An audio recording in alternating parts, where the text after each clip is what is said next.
time to sleep. I hope you enjoyed the Super Bowl. Although, I mean, the guy's won 7 Super Bowls now. He's like, yeah, he's the greatest of all time. But now it's like, all right, whatever.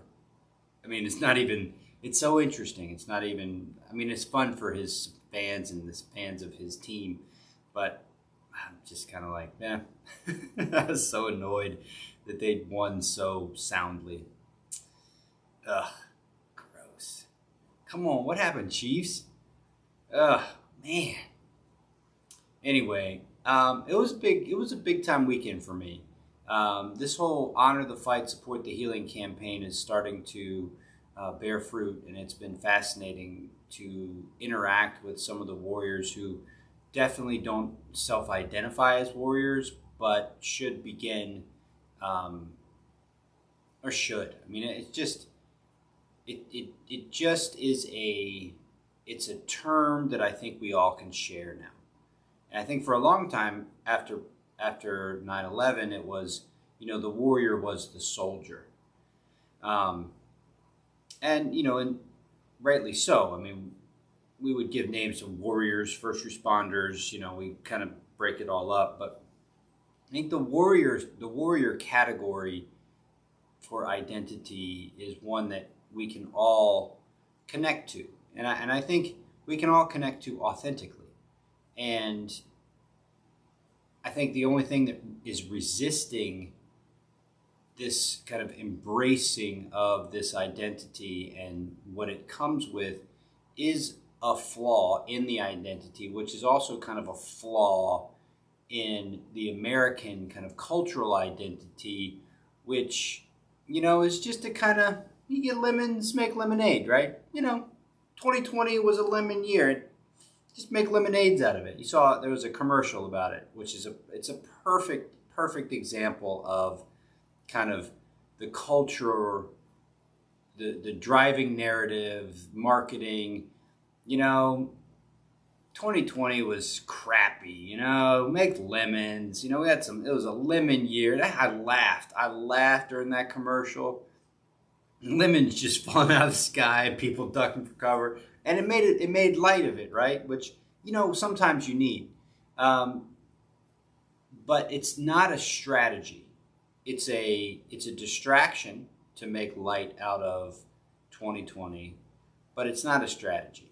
And the reason why it's not a strategy is because instead of honoring the fight, which you can't run around talking about honoring the fight all the time. It's kind of like you don't want to be that person. Just like, oh, you don't want to do that, right? But at the same time, you don't want to just be like, 2020 sucked, but I'm going to turn those lemons into lemonade. That's not appropriate either. You've got to get connected to the fullness of your experience, and not just some positive thing where you flip it into something happy. It's get into the guts of it, get into the harshness of it. That's what it means to honor the fight. And that's why I think we should share the warrior identity with everyone. I think everyone should have access to that identity and what it comes with. So if you have, at any given time in the past year since the pandemic started, felt afraid for your life, but kept pushing forward, you can share the warrior identity. If at any given time you've felt unbearable anxiety and fear of death for yourself and for loved ones, but you kept pushing forward, you can share the warrior identity. If you've been around violence in any form, maybe it's the violence that came from having to be kind of in a space where you were with people that you typically can stay away from, but you have to just be stuck with these people, and their behavior is brutal to contend with. And COVID made it worse. You can share the warrior identity. If you've been having to kind of sit as part of your job and be around the virus, not knowing if the person that you're interacting with has it or not, and you've had to keep coming back to work, you can share in the warrior identity. And part of what that means is that you have had to be in a place where your central nervous system has been kind of highly focused on survival mode. And that has nothing to do with what society says about your job. It has to do with your individual experience. The grand narrative is less significant to your central nervous system than your own experience. Now, your thoughts about your experience are really, really significant. That's how the grand narrative affects you, because your thoughts can trigger your central nervous system. But that's another day. But if your central nervous system, if you feel fear, if you feel threat, and you're having to keep pushing through, then what you've experienced is what every soldier had to do in a war zone, which is my body, my physical body, is at a heightened level of alertness. I have to keep putting the mission first. That's what it means to be a warrior, to keep putting the mission first. So if you've had to keep putting the mission first, then you have had what's called sympathetic nervous system response. You've just had it.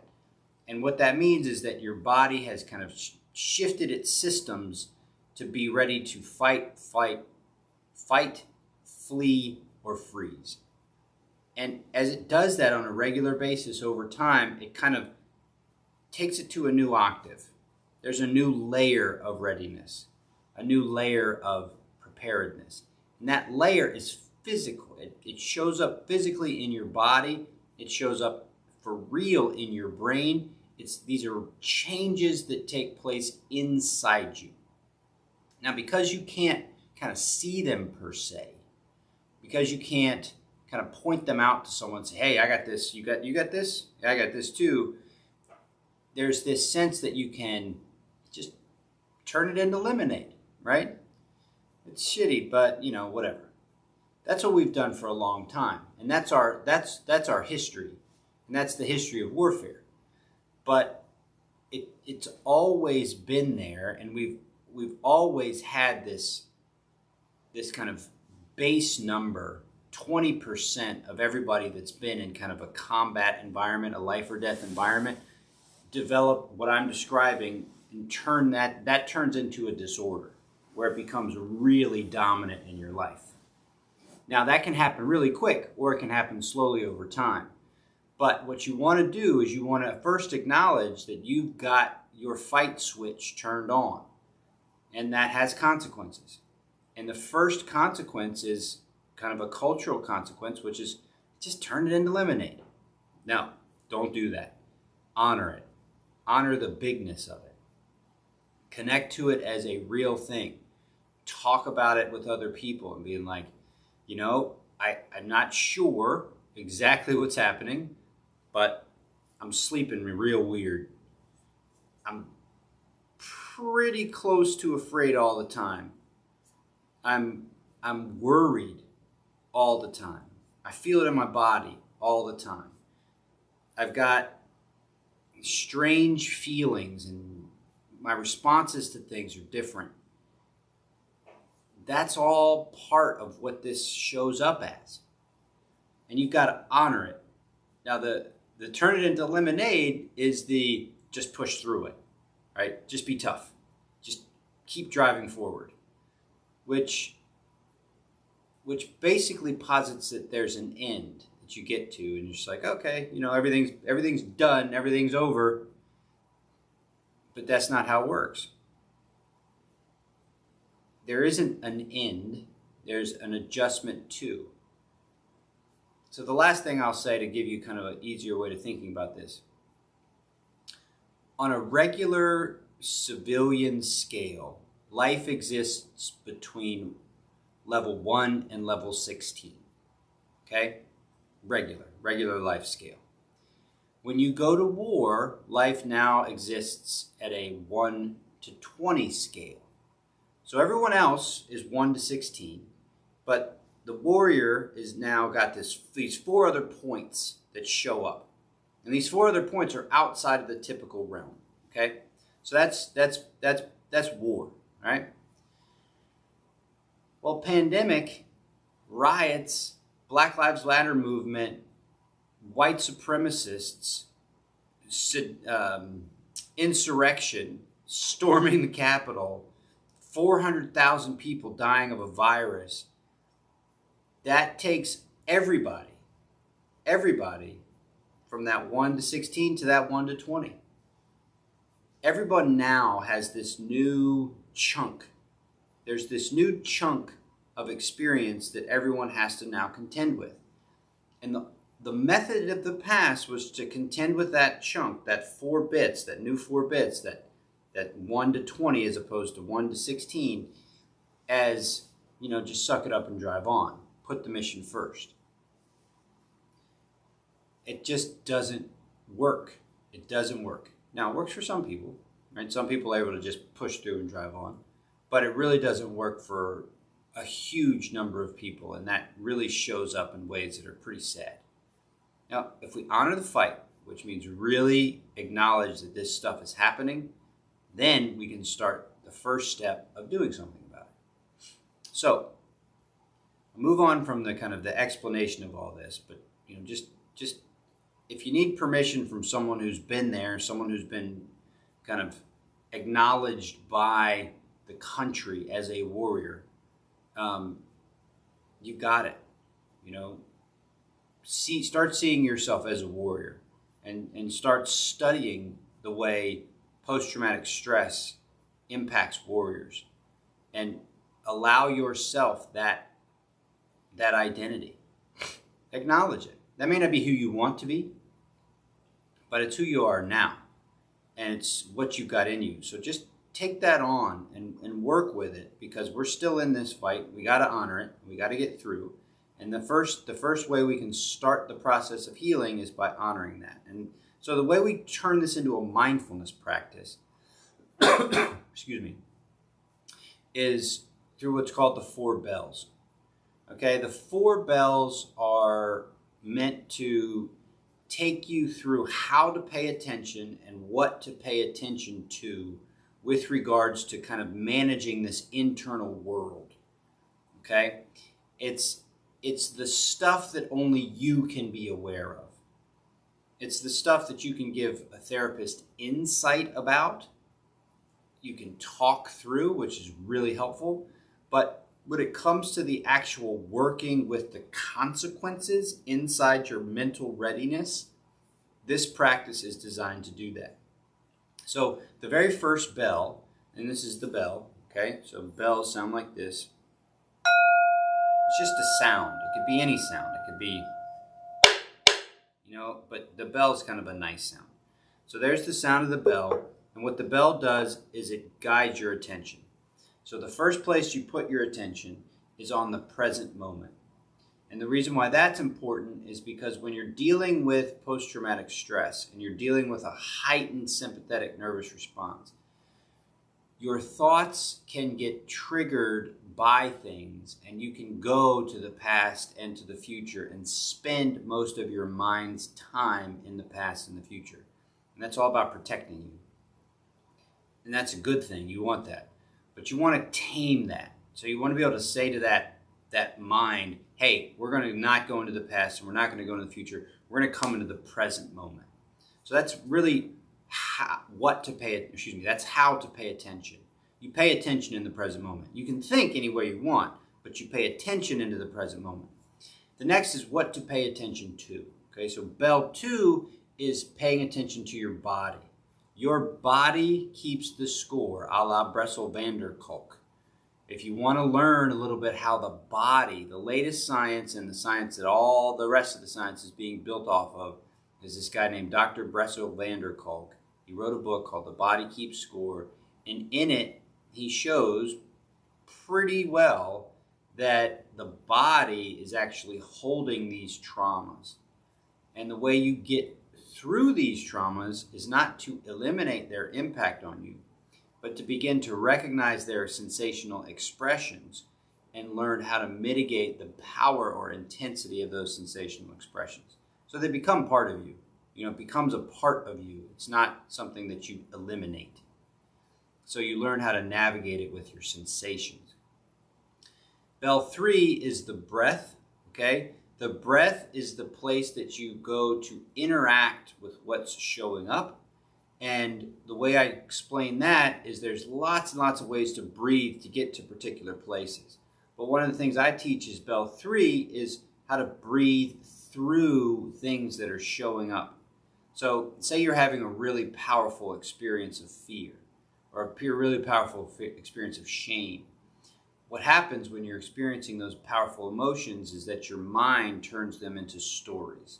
So you experience something, you get triggered, or car backfires, and all of a sudden you go back to this place, and then you feel shame about going back to this place, and then it goes into this spiral where you're like, gosh, I can't believe I'm still thinking this way. Oh my gosh, what does this mean? This means I'm going to have a bad day tonight. This means I'm going to have a bad day tomorrow.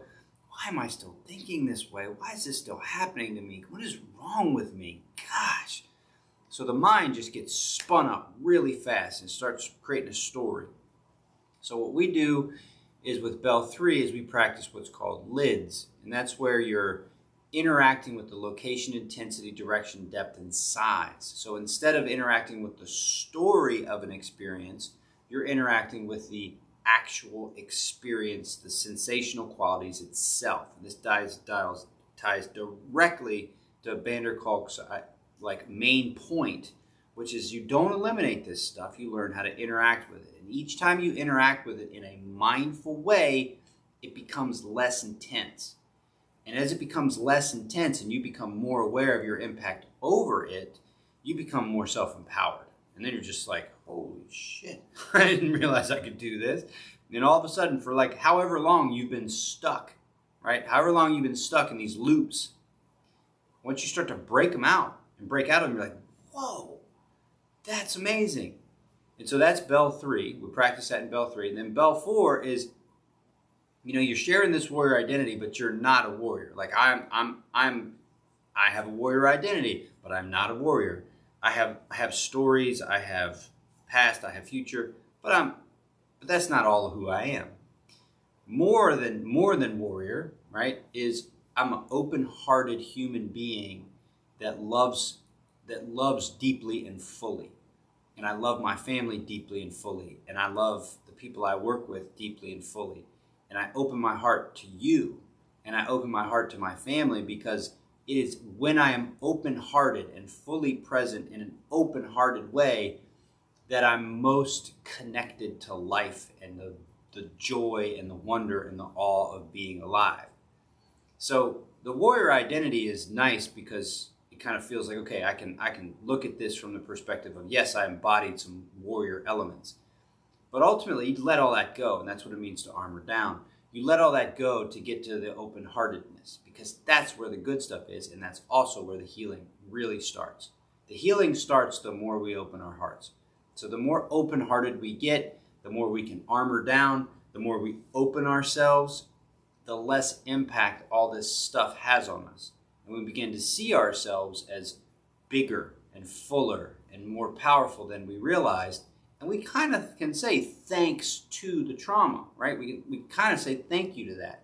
So in a sense, it's like we turn lemons to lemonade. But when you look at it on a commercial and you're laughing about it, it's like, just get over it. Just suck it up. So it's a complex thing. It's a complex thing, mental readiness. It's a complex thing, spiritual readiness. It's a complex thing, behavioral readiness. So, if you're kind of like, this should be this way or this should be that way, don't get caught up in that. Don't worry about that stuff. That's just the way it is, Learn how to navigate it, and I'll be here to help you. So don't worry about it. But anyway, here, let's do the practice. Let's actually do it. So the first thing you want to do is you want to set yourself up comfortably. Now, I'm seated in a meditation position where I'm crisscross applesauce. Let's see, you can kind of see that.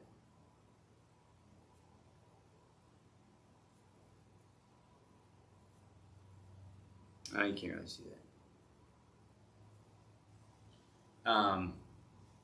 So I'm sitting crisscross applesauce, but what you want to be thinking about doing, and of course I'm sitting on an Armor Down meditation cushion. So if you need a meditation cushion, go to Armor Down and buy one from us.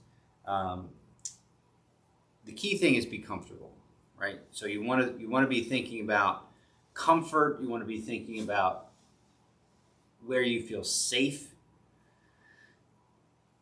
There's an internal element, which is comfort. There's an external element, which is safety. So if you've never done this before, you want to be thinking about, all right, well, where do I feel safe in the room? You know, is my back to a window? Is my back to a wall? Is this the spot that I like? If it's not the spot you like, take the time to go find the spot you like. There's no, I'll give you a minute, so don't be in any rush. You don't have to just sit here. You like the chair you're in, you like the couch you're in, are you laying down? Are you sitting up? You know, whatever you feel most comfortable doing. Okay, once you've established your kind of comfortable position, take one more moment to get 2 to 5% more comfortable, right? You just do that, right? You're just developing a relationship to your body and to kind of feeling your body that's kind and that's courteous. And if your body's telling you something through cues, you start to listen. So once you've established that, all you got to do is just follow my guidance. And by that I mean just put your attention where I invite you to put your attention. Okay? So we'll begin.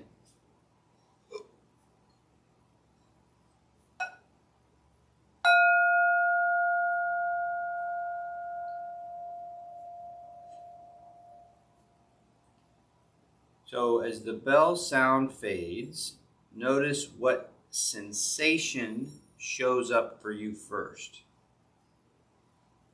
Let's just go eyes. So just look around the room and look for things that show up as light and shadow. So you've got, light and shadow playing around everywhere.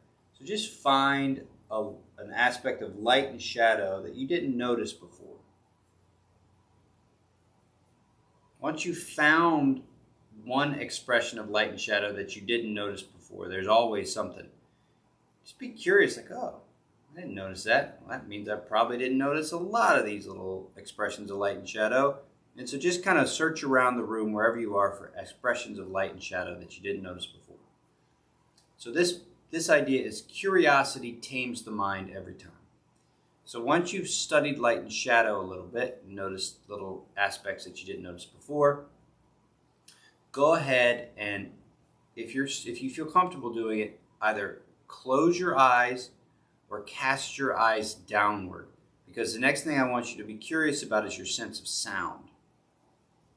What do you hear? Where do you hear what you hear?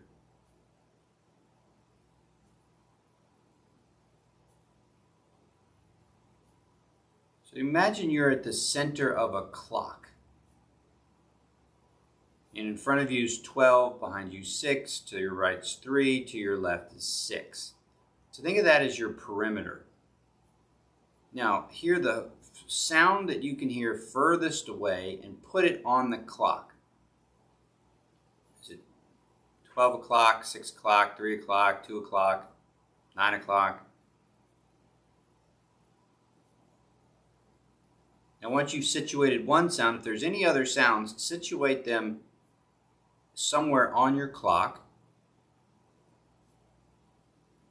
And then ask yourself, are these sounds predictable? Is there anything I'm missing? And if everything is predictable and everything is pretty normal, then ask yourself, do I feel safe?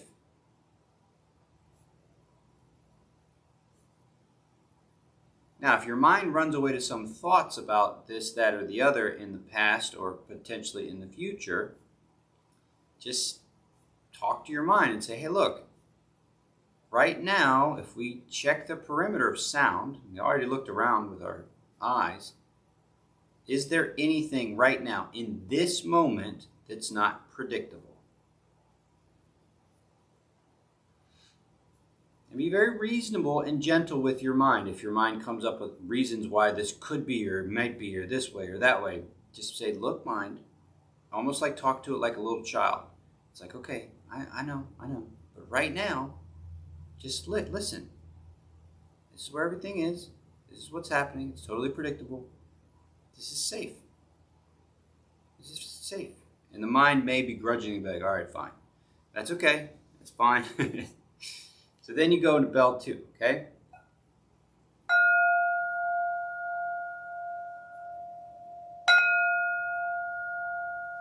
So bell 2, you say to the mind, all right, mind, look, the external environment is good. Let's go into the body. So the first place you take your mind or your attention is into your ground. And ground means what's beneath you. So you notice your legs beneath you, you notice your rear end beneath you, and you just put your attention there. And you notice that it's solid and predictable. You notice that your ground is not going to give away. You notice that you can rely on it. And these are all things that you can feel. You can feel it right now. Now, once you've got that, start to build your alignment, starting at the base of your spine. So now send your attention to your pelvis, to your rear end. Make some movement at your rear end just to kind of say hello to that region of your body. Move around a little bit. Little movements wake areas of the body up, create a little bit of sensation, a little bit of feedback. From there, come up to your core region. Now, maybe you can feel at your core region, the region of your belly button, sides, lower back. You might be able to feel things that you didn't notice before. So you might be able to feel the fabric of your clothing. Okay, noticing that. Move up. Next place to be aware of is your heart space. So heart space includes your heart, your ribs, your lungs, and your shoulder blades. So move your shoulder blades around. Maybe it feels good to move them up to your ears and roll them down your back. Maybe it feels good to just shift them around a little bit. Just some interaction with the shoulders. Maybe bounce them. You know, what you're doing in the early days of mindfulness practice is you're getting your mind kind of trained to pay attention to things in a more kind of steady way.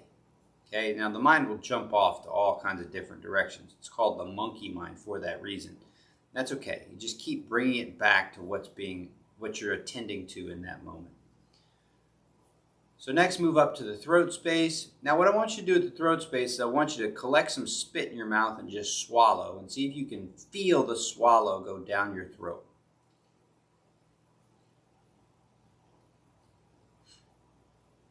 Notice how you can do that. Maybe do it one more time. Feel the swallow. And just notice the parts of the swallow. Notice how you can feel the beginning, the middle, and then there's an end. And just feel that. It's happening in the present moment. Something to focus on. Now, see if you can do it dial in a little bit more quietly. So now get real quiet for just a second and see if you can feel your breathing in your throat, the up and down motion of your breath in your throat. See if you can feel that.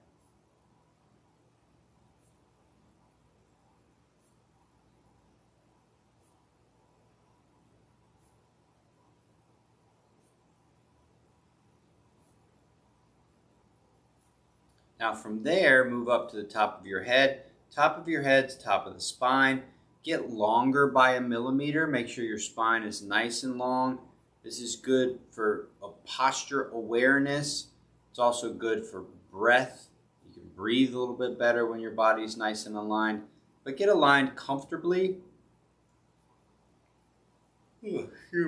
Once you're aligned comfortably, think about being alert, right? So your body's alert, you're upright, but you're also relaxed. It's a space you want to kind of balance on, alertness and relaxed. Now go to your face.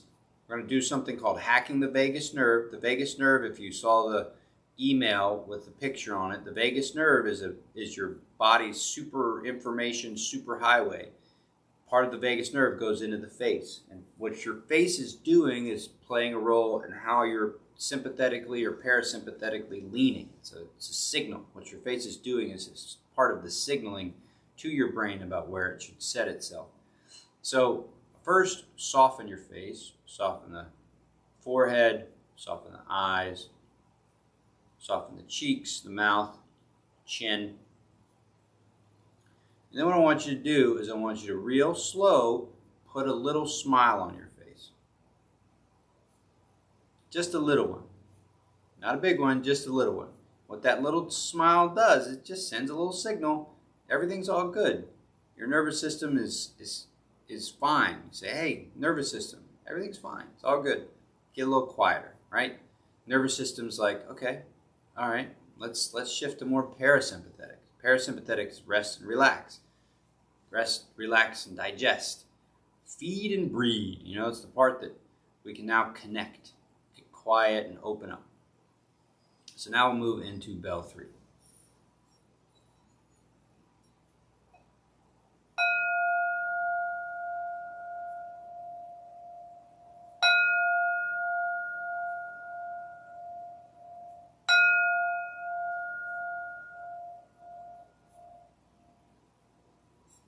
Okay, now just notice your breathing. Just notice it as it is.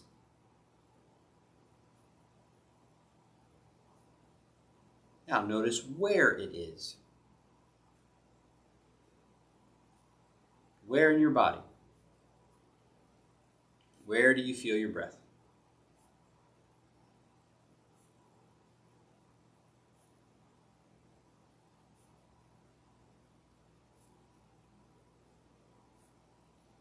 Now just notice its intensity.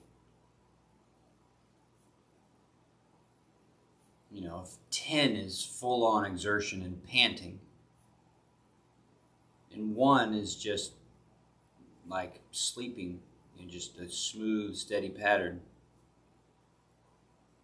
where are you?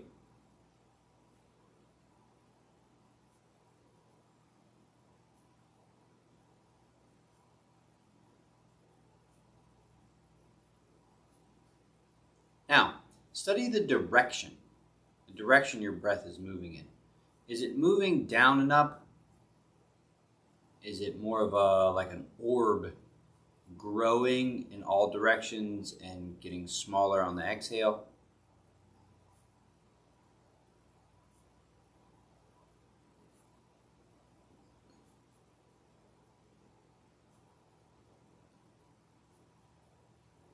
How deep in your body is your breath? Is it kind of a shallow feeling, or it's closer to the skin, or do you feel it deep in your body?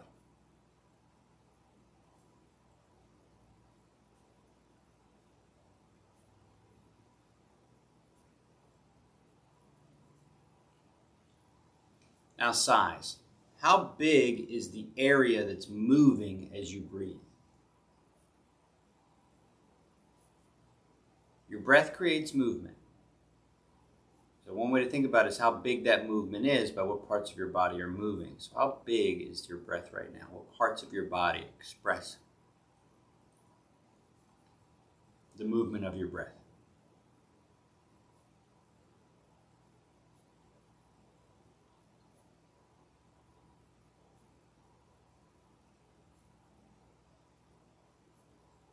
Now what I want you to do is I want you to take 3 full, huge breaths. So as big as you could possibly make them. 3 huge breaths. Go.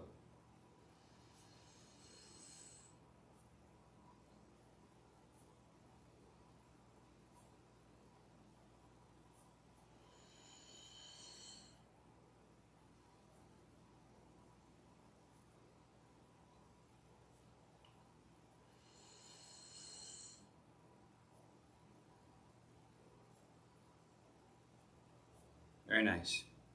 Now just sit for a moment, noticing your breath. If your mind wanders, just come back to your breath. And that's the really important piece, is to come back to the breath. If your mind wanders, come back to the breath. We're going to go into bell 4.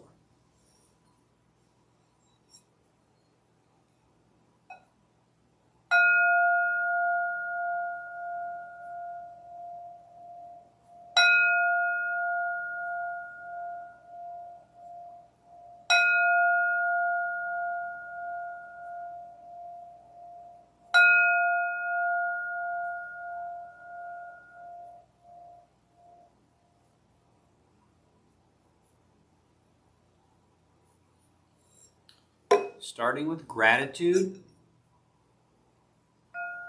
Open your heart, in a sense, by what you're grateful for. Maybe it's something real simple, real small.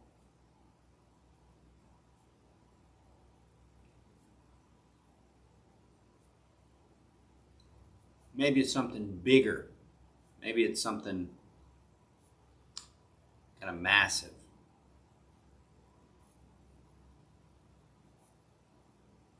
What are you grateful for? Maybe it's a lot of things. Maybe it's like there's so many things that you're grateful for you don't have enough time to say them all and you're just rattling them off. Maybe there's just one thing that you're super grateful for. That first thing that popped into your mind when I said what you're grateful for. It's just that one thing. Maybe it's a face. Maybe it's a thing. Maybe it's an activity.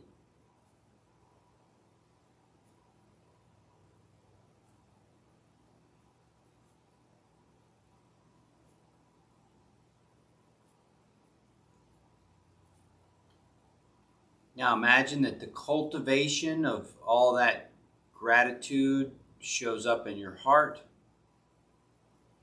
And now shift from gratitude to compassion. Who do you know? What do you know? Where do you know that's struggling? That's really in the thick of it? Who could use this goodwill from inside your heart? And imagine that your goodwill inside of your heart can be sent through an invisible string to someone or something that could really use it. Do you know anybody like that? Do you know anything like that that could really use a boost? Whose suffering you know and connect to, who you'd love to be able to make feel a little bit better.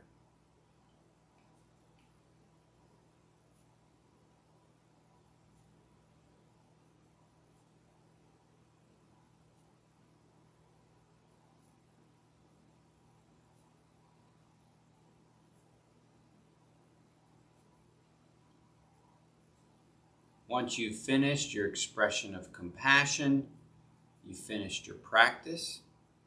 The way we end is we do 2 more rounds of full, deep inhale and exhale, and the second exhale finishes.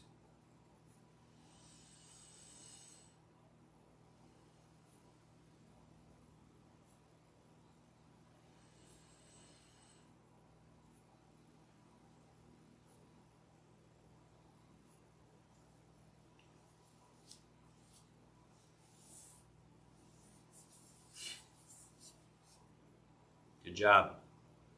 Good job. 4 bells, okay? First bell is how to pay attention, right? You pay attention in the present moment. Your mind can go in any direction at once, but when you pay attention, you want to pay attention to things happening right now. What to pay attention to? Pay attention to your body. Your body keeps the score. The stuff that's experienced by you is experienced by your body as well. So you want to learn what your body is kind of doing and how it's holding that stuff in. The only way to know that is by paying attention. Bell 3. Your emotions and your breath have kind of a common relationship. So by learning your breath, studying your breath in Bell 3, its location, its intensity, its direction, depth, and size, when your emotions pick up, when you're triggered, when things really get kind of volatile on the inside, you can look at them through their location, intensity, direction, depth, and size. And if you engage with them through their location, intensity, direction, depth, and size, they lose their story. And when they lose their story, you can start to interact with them as they are with the breath itself. And so you can use your breath to kind of breathe through it. And then the final piece is what you're wanting to get to in practice is the whole point of to armor down, which is to open your heart. And that's the place of love. That's the place of connection. That's also the place of divinity. It's the place of heaven. It's the place of God. It's however you want to kind of live the fullest expression of open-heartedness. There's no right or wrong way, but it is associated with love. So that's fourth bell. And that's the goal, is to get to that place, right? To get to that place of loving, acceptance, patience, kindness, humility. So that's how we armor down, and that's why we armor down. So I encourage you to embrace this warrior identity, own it, honor it. You don't have to compare it to any other expression of it. It's your own.